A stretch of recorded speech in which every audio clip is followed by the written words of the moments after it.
Now, Dark Waters, you actually come from a family, you were kind of in the hoodoo culture, and as kind of a researcher and a collector of stories, when you start hearing tales of, since we're moving our way from ghosts to vampires, let's start talking about the Dogman encounters and some of the creepy aspects of that.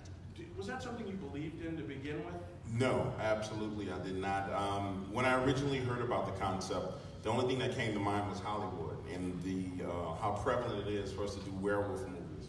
And those are very popular, things like Underworld and things of that nature. So when I got my first phone call, for those of you who don't know, the way I receive my stories is I have a public phone number, so anyone can call me at any point in time. I answer the phone, and I hold several conversations with that person until I get to the bottom of their story.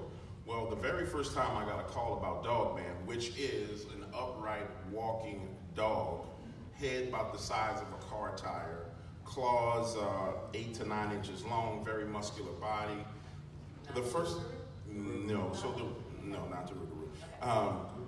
This is something completely different. The first time I got the phone call about that, I was like, oh, this guy's full of crap. Like, there's no way that something like this exists. And then, as my number became more and more public, I consistently got phone calls. And over time, you get these commonalities between the stories. Number one commonality is that these things are there to intimidate you 100%. Like if you have an encounter with it, it's not backing down, it's not hiding, it's showing itself to you. Then the second thing is the body features, especially the head, the ears, which are people describe as spades, like a garden spade that sits up on the top of their head like this. The third thing is, if you do anything whatsoever aggressive towards these creatures, that they follow you home.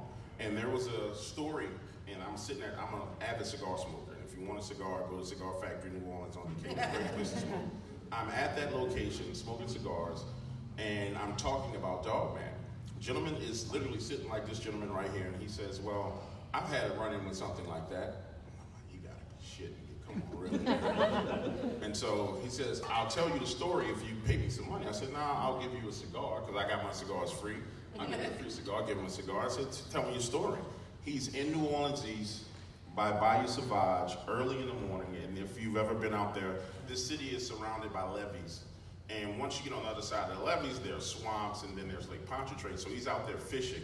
He's had a horrible, horrible, horrible month. His dad is passing away of cancer. He just wanted some time alone, just some time to himself. He goes out, and just to describe it to you, this is the levee. To the right of the levee is Bayou Sauvage, which is a swampy area. To the left is Lake Pontchartrain. Down here on this side is a railroad track. On the opposite side of the railroad track is Lake Pontchartrain. He's down on the side fishing into the lake. The distance between the tracks and the lake is probably about 8 feet. So he's fishing, he sees a train coming, goes back up the railroad, crosses the railroad tracks, goes back up to the top of the levee to let the train pass, because you don't want to be caught in that area. Lights a cigarette, and he's just looking around, and he sees this thing swimming in the bayou. And at first he said, man, I thought it was a bear. And I was like, bro, we don't have bears in New Orleans. There are no bears in New Orleans. And he says he goes to clear his throat. He goes, because the smoke went down the wrong way. And it looks, and then it turns and starts swimming towards him.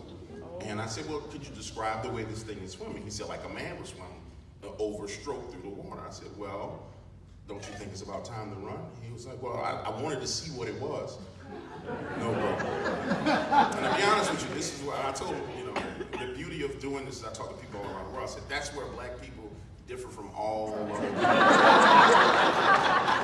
should have been running. He really should have, but I said, okay, so what happens next? He said, it comes out of the water. He said, I realize it's a monster. And I said, well, monster?